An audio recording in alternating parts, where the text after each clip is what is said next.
duk wanda kunama ta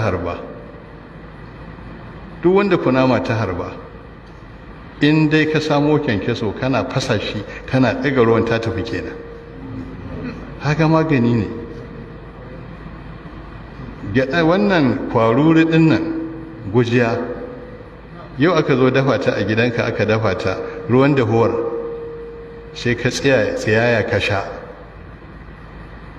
gobe ko jibi aka sake yi ka tsiyaya ka sha, gobe ko jibi aka yi ka tsiyaya ka sha, to tsawon wata 12 ba dai miciji iya saranka ba.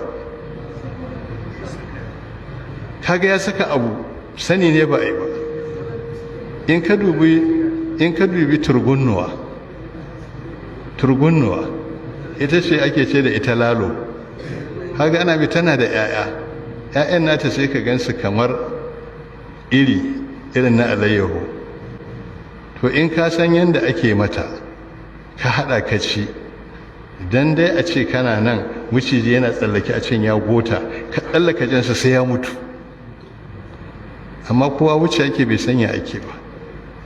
kuma dukkaninmu nan kowannen mai yana ɗauke da magani na miciji kasadin. duk wanda miciji ya sara kai masa wannan abun ba za a yi minti 5 da dafin ba, kowa yana da shi a nan.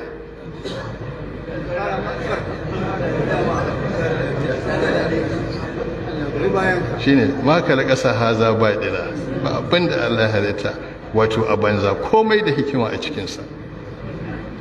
faƙina azaban shine